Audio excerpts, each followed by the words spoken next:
Hi everyone, and it's been a while since my last video about low budget camera lenses, so here's an update for 2017 and 2018, as there have been one or two more new additions to go on the list.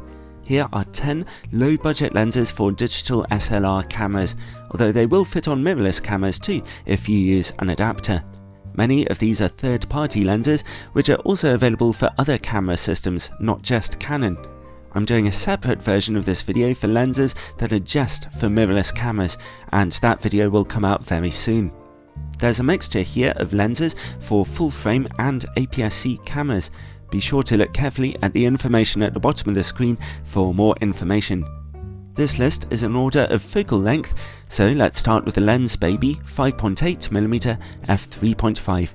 It's a manual focus circular fisheye lens with decent enough image quality, and it can get very close to your subject, and while it's probably not the kind of lens you'd use every day or for shooting a wedding or whatever, its dramatic effect is great fun to use, and at £200 it's not too expensive.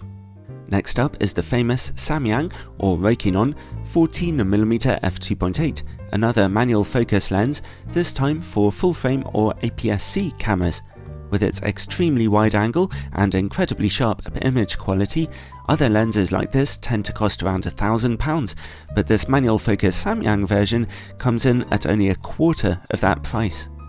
If you're using one of Canon's APS-C cameras, then this ultra-wide angle option is a brilliant lens, the Canon 10 to 18mm f4.5 to 5.6 IS STM. Small, mechanically advanced with image stabilization and very sharp, means that at £200 this lens is great value for money and will open up the world of ultra-wide angle photography to a lot of beginner photographers, and even maybe one or two more seasoned ones. Let's move on now to a general purpose lens, a fast standard zoom. I very highly recommend the Sigma 17 to 50mm f2.8 OS HSM. It has the same sort of zoom range as a regular kit lens that comes with your camera, but with a much wider maximum aperture of f2.8, making it very versatile. Mechanically, it's not great, with slightly old-fashioned autofocus and not the best image stabilization, but it's a nicely sharp lens, and at £250, it's great value for money for those who want a zoom lens with a wider maximum aperture. But for those people who want a big zoom range on a budget though, the Tamron 18 to 200mm f3.5 to 6.3 VC is hard to beat at only £180.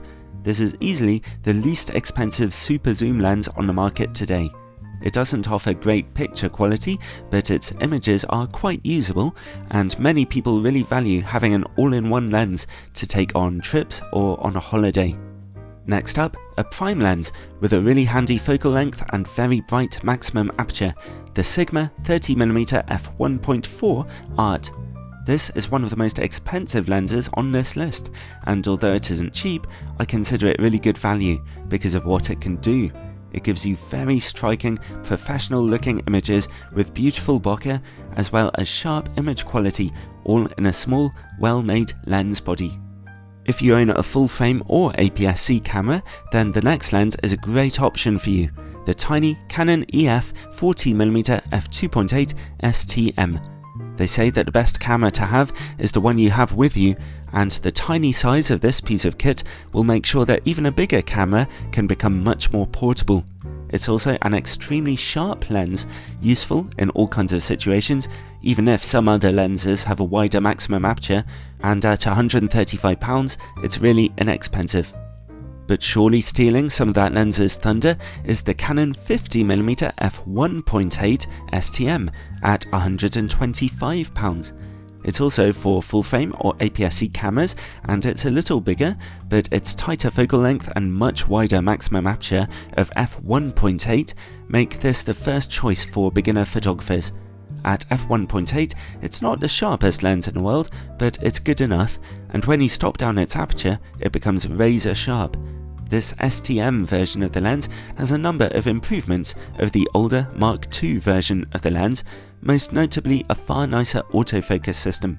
But if you want to go even lower budget, get a second-hand copy of the Mark II version over on eBay for only about £60 or £70. The optics are virtually the same.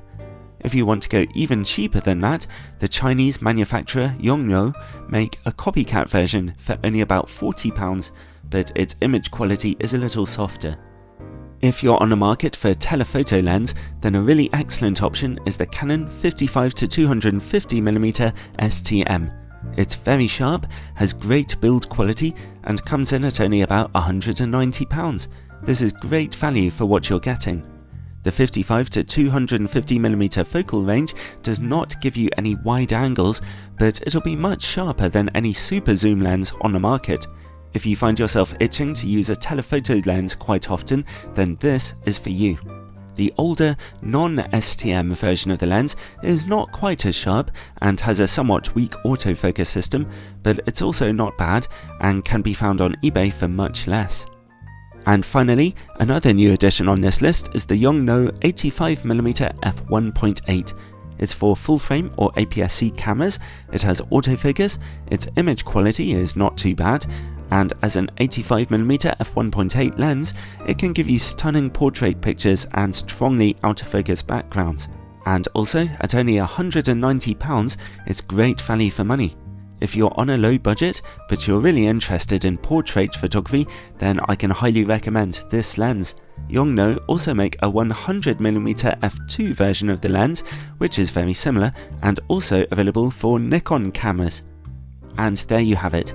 I've only included 10 lenses on this list, well, maybe a few extra snuck in there too, but let me know what you think in the comments section. I'm sure there are plenty more low budget offerings out there that I've missed, and I'd love to hear about them. God bless.